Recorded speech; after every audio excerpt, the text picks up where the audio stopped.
Bom dia, irmãos. Mais uma vez, é um prazer muito grande estar aqui com vocês, compartilhando da palavra do Senhor. E ao longo desses meses, o nosso intuito é refletir no livro de Tiago. Tiago, como o nosso Senhor Jesus nos convida a ter uma fé, mas uma fé que é prática. Nas semanas anteriores, o irmão João Luiz já falou sobre sofrimento. Falou também sobre a prática dessa fé. E no último domingo eu falei sobre acepção de pessoas. Como nós vimos, acepção de pessoas é pecado. Acepção é pecado. E quando nós pensamos em termos de acepção, nós precisamos lembrar que no texto que nós lemos na semana passada, Tiago enfatizou que se alguém deixa de cumprir uma parte da lei, ele quebrou toda a lei. Da mesma forma, se nós seguimos Jesus, mas nós fazemos acepção de pessoas, Tiago diz, vocês estão quebrando a lei de Cristo. Então, fomos convidados a não fazer acepção de pessoas. E é interessante até que no final do estudo eu estava conversando com o irmão José e ele falando, a respeito de como é que nós podemos às vezes fazer isso. E ele me lembrou daquele texto lá de 1 Coríntios no capítulo 12, não é isso, José? E lá no versículo, convido você a abrir lá, 1 Coríntios, no capítulo 12, nós vamos até o verso 22. 1 Coríntios 12, 22 diz assim: ao contrário, os membros do corpo que parecem mais fracos são indispensáveis. 1 Coríntios 12, Paulo faz aquela metáfora para falar do corpo, que é a igreja, com o nosso corpo físico. E o modo, então, de não fazermos acepção de pessoas é honrar a todos, sem distinção. Então, é como José me lembrou, Para um professor, para um pregador, para um presbítero, para um pastor, é fácil receber honra, mas nós precisamos pensar se a mesma honra que damos a essas pessoas, nós damos ao zelador do prédio, a pessoas que às vezes nem aparecem aqui, mas que estão nos bastidores, executando serviços para que esse momento aqui acontecesse. Então, fomos convidados a não fazer acepção. E o modo como ele nos fala é não fazer distinção, é honrar a todos, sem distinção. Continuando hoje, nós vamos tratar de um tema que é também conhecido de muitos de vocês. Fala sobre fé e obras.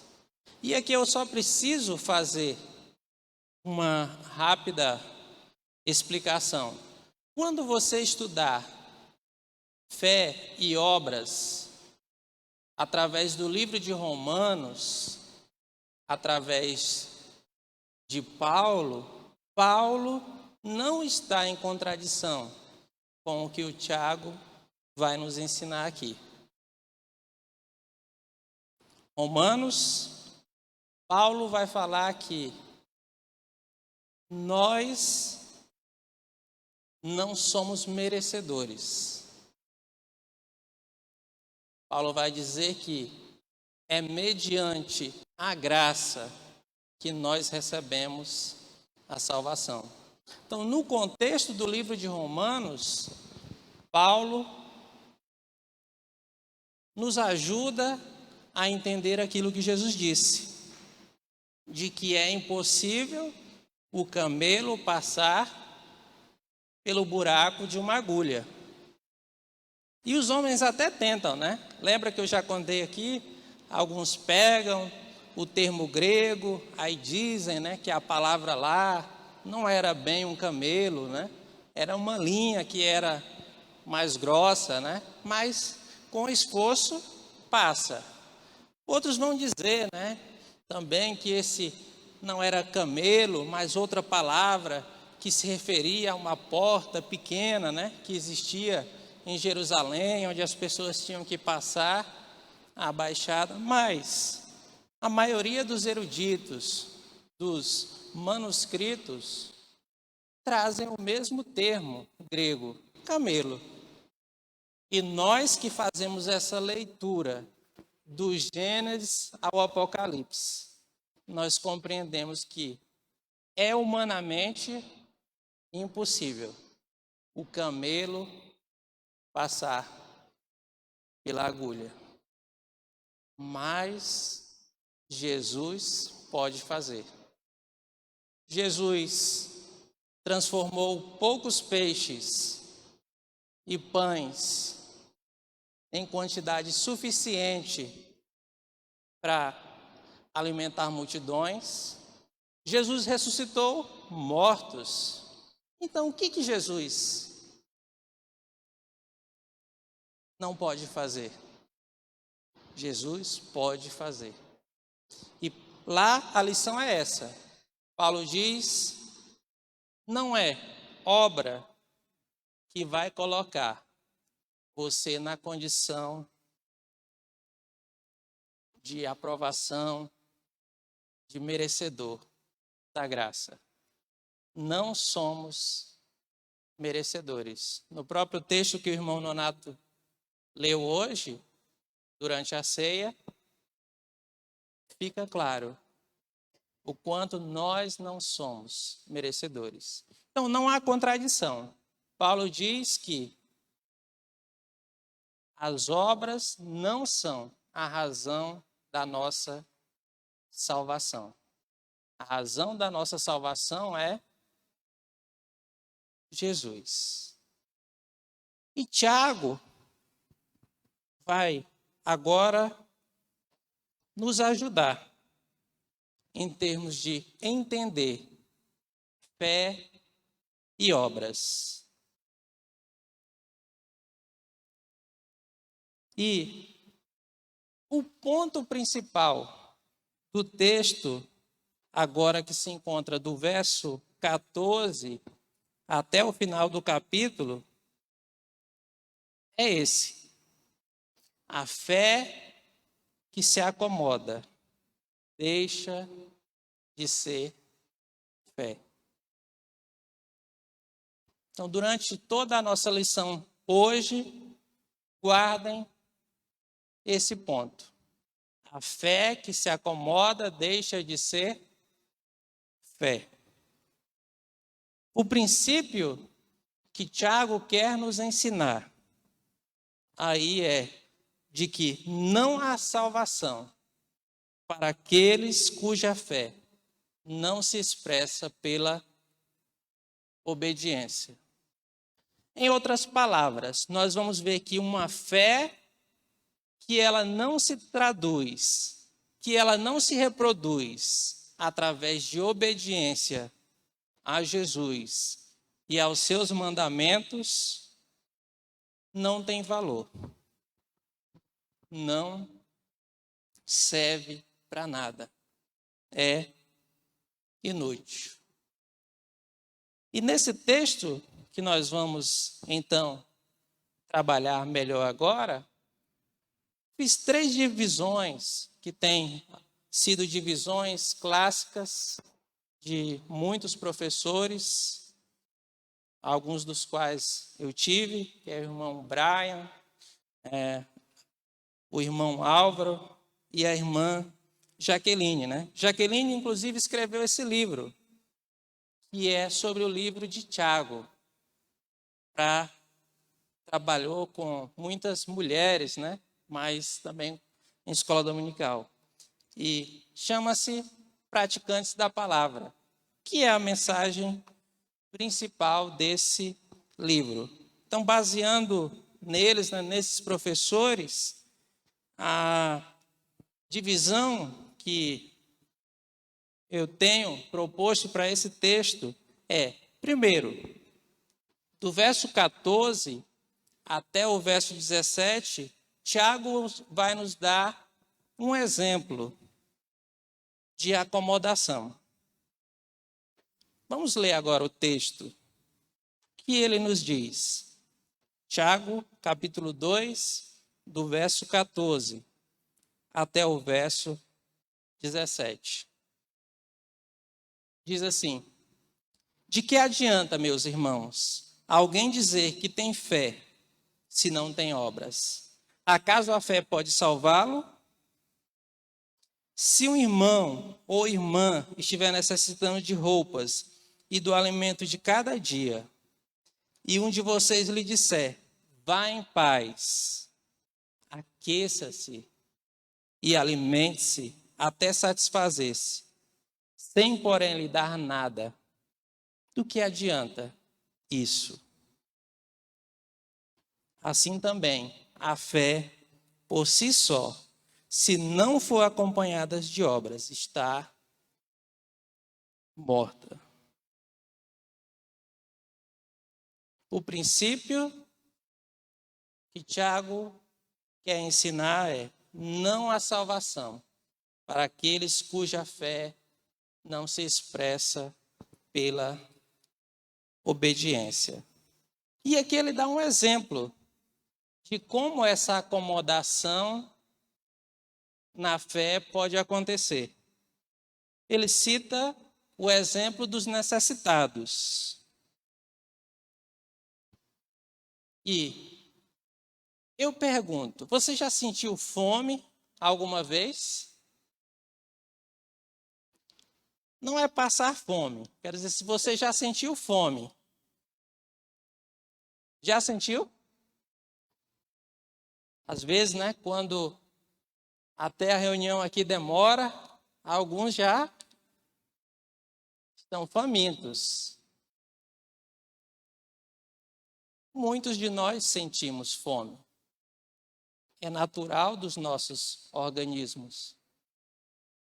E muitos de nós já passaram fome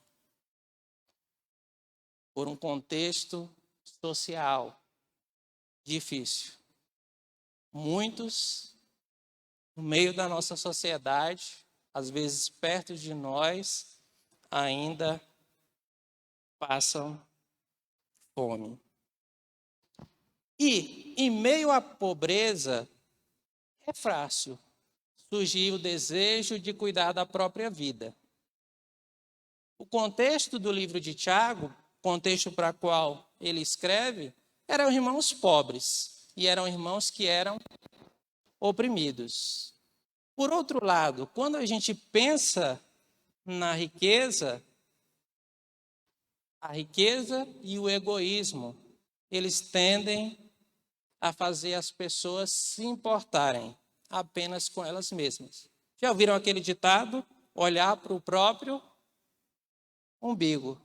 A pessoa só pensa em si. É mais ou menos na fila do alimento. Quando alguém vai lá e fura a fila. O que ele está dizendo? A minha barriga é que importa. Eu primeiro.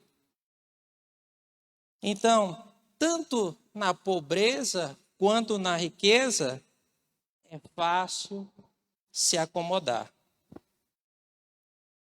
E essa lição que Tiago nos traz mostra essa relação que existe entre fé e obras. Fé que se acomoda, deixa de ser fé.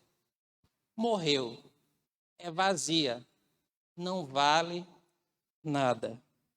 E há esse exemplo dos necessitados. Quem tem fome precisa de comida, precisa de alimento, não precisa de palavras, precisa de alimento. Quem precisa de roupas, precisa ser vestido, não precisa de palavras. Na época que eu morava em São Paulo, havia muitas campanhas sobre campanha do agasalho. Porque anualmente muitas pessoas morrem nas épocas de frio na cidade. E aí muitas organizações, até a própria igreja na qual eu congregava lá, promovem campanhas de agasalho para ajudar as pessoas, principalmente aos moradores de rua. Não adianta a igreja ir lá e dizer palavras para eles. A igreja faz isso, levando o evangelho. Mas antes disso, eles levam roupas. Então, Tiago dá uns exemplos aqui de como essa acomodação pode acontecer. E nesse caso específico, ele cita os necessitados. Foi constatada uma carência, e se nada for feito, essa fé, que apenas é uma fé de palavras, não vai levar a nada. Palavras não suprem a fome, palavras não substituem a roupa a quem precisa. Esse caso é um caso que Tiago cita. E esse caso também nos chama para uma reflexão. Quando a gente fala algo, mas não faz, nós nos tornamos mentirosos. E cuidado, eu tinha um trabalho onde eu tinha complicações com meu chefe. Porque eu atendia o telefone e ele mandava eu dizer que ele não estava. E eu dizia que ele estava. E ele disse, por que que você? Eu digo, ou você, né? Na época eu tratava não como você, mas como o Senhor, né? Eu era um adolescente, mas eu disse para ele, ou o Senhor atende o telefone, ou não peça para eu mentir. E o porquê de eu fazer isso é porque lá em Apocalipse 21, no capítulo 8, diz que todos os mentirosos não vão herdar o reino de Deus.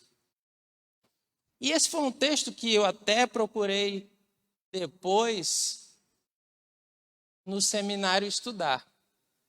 Eu queria saber se essa palavra todos está lá. Está. Então Jesus sabia que não existe só um tipo de mentiroso. Então cuidado com expressões, com coisas do tipo de que é só uma mentirinha. Ninguém vai se importar com isso. Não está causando mal a ninguém. Todos, absolutamente todos os tipos de mentirosos. Jesus diz que não vão herdar.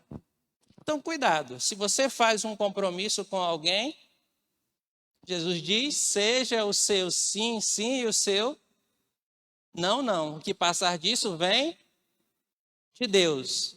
É isso? Vem do maligno. E é por isso que Apocalipse reforça de que todos os mentirosos não herdarão o reino, porque são do maligno. Então, cuidado, irmãos. Eu sei que é uma luta diariamente, porque nos nossos trabalhos, no nossa escola, estudos, onde quer que a gente esteja, sempre somos tentados a mentir.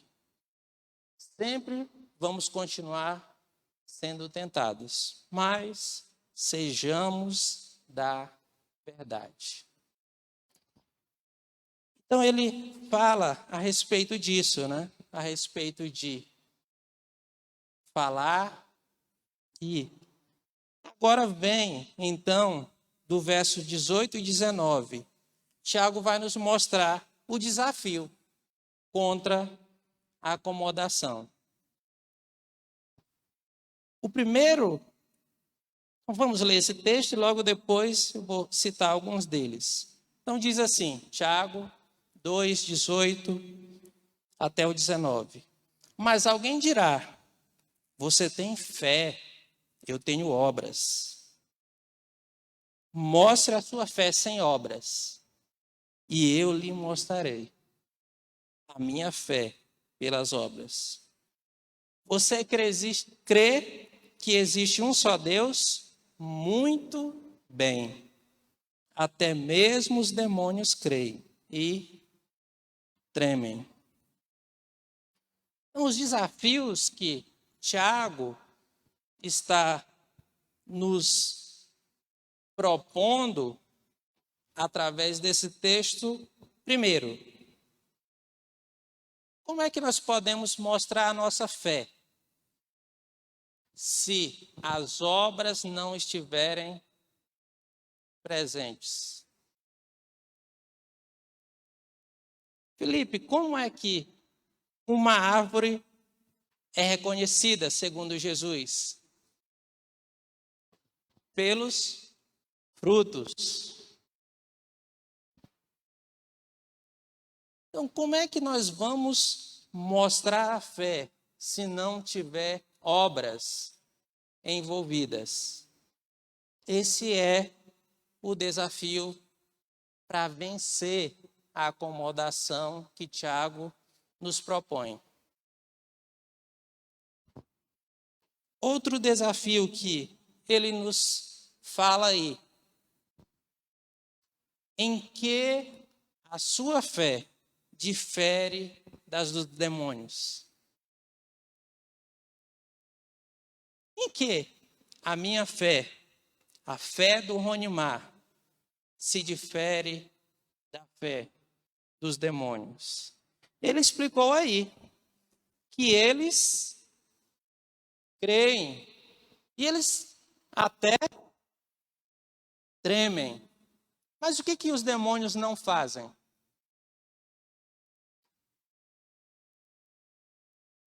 Eles não obedecem.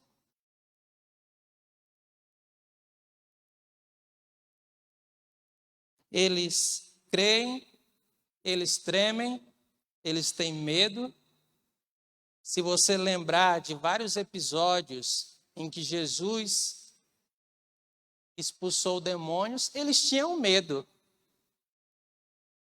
de Jesus. Mas os demônios não têm uma vida de obediência aos mandamentos de Jesus. Então, se a minha fé é uma fé onde eu só faço o que eu quero, ou usando, um jargão popular, eu só faço aquilo que me dá na telha, essa fé, Tiago diz, é uma fé inútil. E nada se difere da fé que os demônios têm. Se a minha fé é uma fé que só me leva a frequentar um prédio, mas nunca tomar nenhuma decisão de me comprometer com Jesus, com seus ensinos, é uma fé que em nada difere da fé dos demônios. Então, Tiago nos convida para essas duas reflexões. Como é que você pode mostrar fé se a sua fé não for acompanhada de obras? Como é que a sua fé se difere daquela fé dos demônios? Você obedece? Você tem compromisso? E finalmente, do verso 20 ao 26, Tiago então vai nos dar a solução para que nós possamos enfrentar a acomodação. É quando nós vamos aliar, quando nós vamos juntar fé com obediência. Ou, em outras palavras, fé que leva a uma ação. Leiamos Tiago 2, de 20 a 26. Insensato, quer certificar-se de que a fé sem obras é inútil?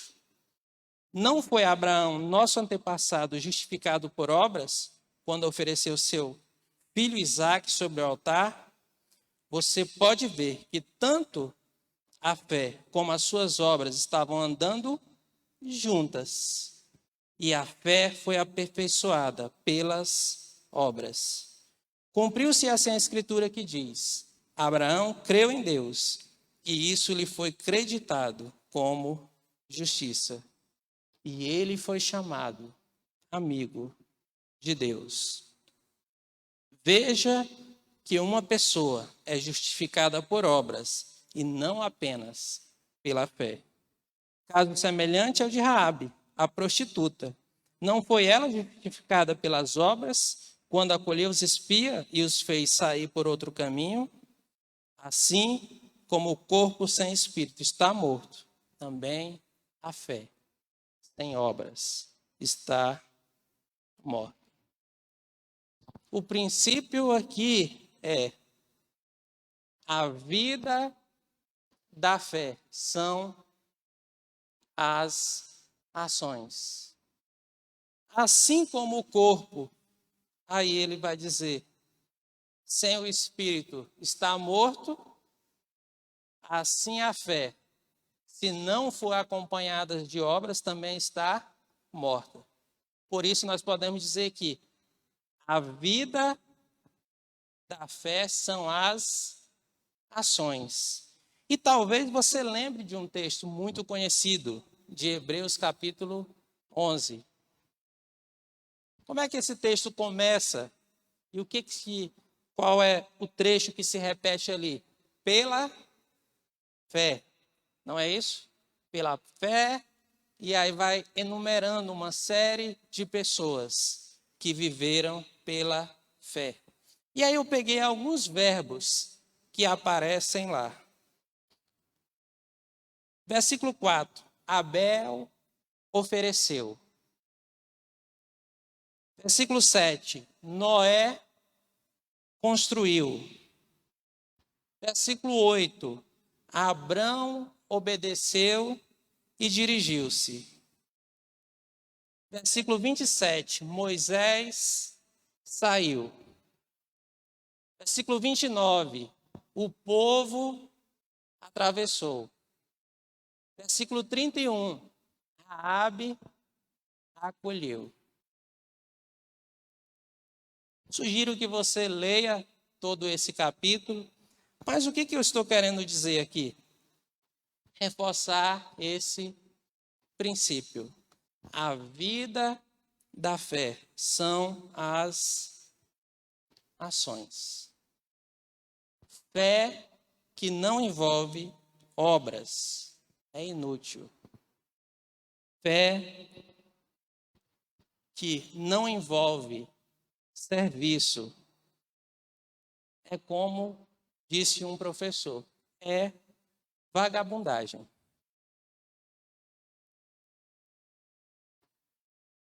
E talvez você até não entenda, né? Mas quando quem já assistiu um desenho chamado A Dama e o Vagabundo?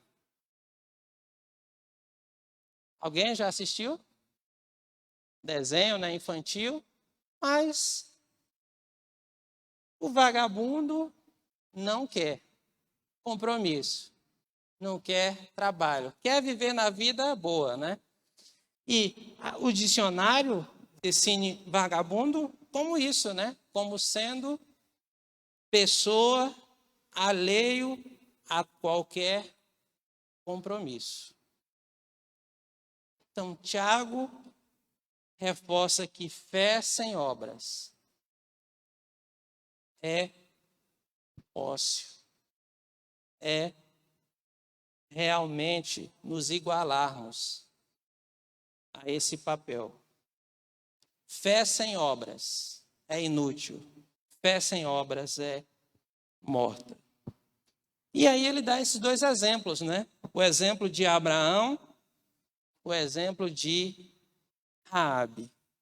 Exemplos que reforçam o quanto a fé envolve ação. Todos os verbos que eu citei aqui são verbos de ação. Alguém agiu, alguém tomou uma decisão. Então, queria que nós pensássemos, e claro, né, vocês já receberam, estão recebendo perguntas para vocês refletirem ao longo da semana nos grupos de casa, mas algumas outras que talvez estejam aí ou não, mas que nós precisamos pensar quando precisamos entender que fé e obras andam juntas.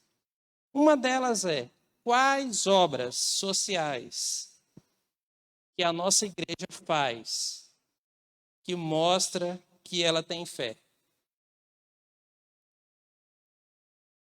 Quais as obras sociais que a nossa igreja faz que mostra que ela tem fé?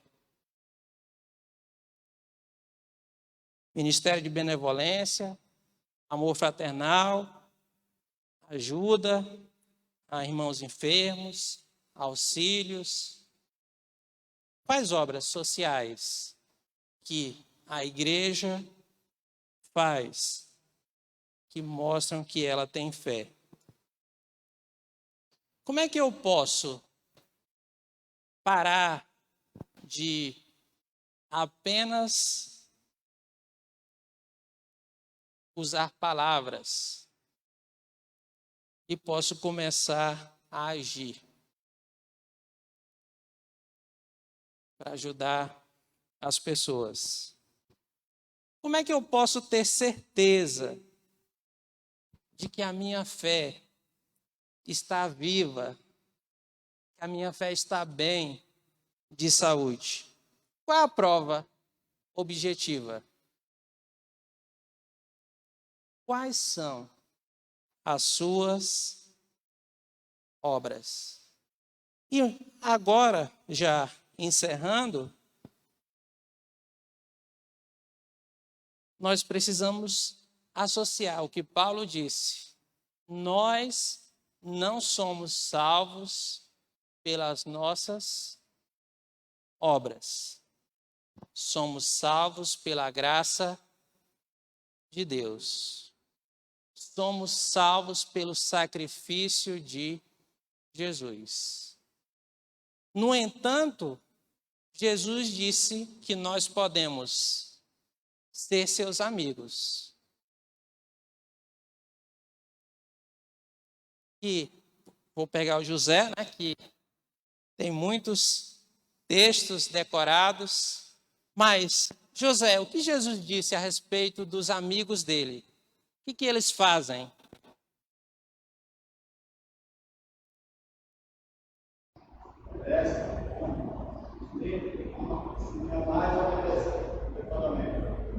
Se me amais, obedeceis os meus mandamentos. Abraão foi chamado amigo de Deus, porque ele tinha uma fé que era acompanhada de obras. Ele agiu. E Jesus nos convida a sermos os seus amigos e também obedecer. Que essa lição, né, possa ficar nos nossos corações. Como versículo, queria que nós guardássemos. Assim também a fé, por si só, se não for acompanhada de obras, está morta. Tiago 2:17. Assim também a fé, por si só, se não for acompanhada de obras, está morta. Que Deus, que Jesus continue inspirando eu e você, meus irmãos, para que realmente as nossas vidas sejam vidas frutíferas. Não porque eu ou você somos merecedores, mas porque Jesus nos convida a termos o privilégio de sermos os seus amigos. Como disse Tito, ele nos convidou para boas obras e que você possa usar tudo o que você tem, tudo o que você é, para, de fato, fazer obras e Deus se tornar visível na sua vida. Amém?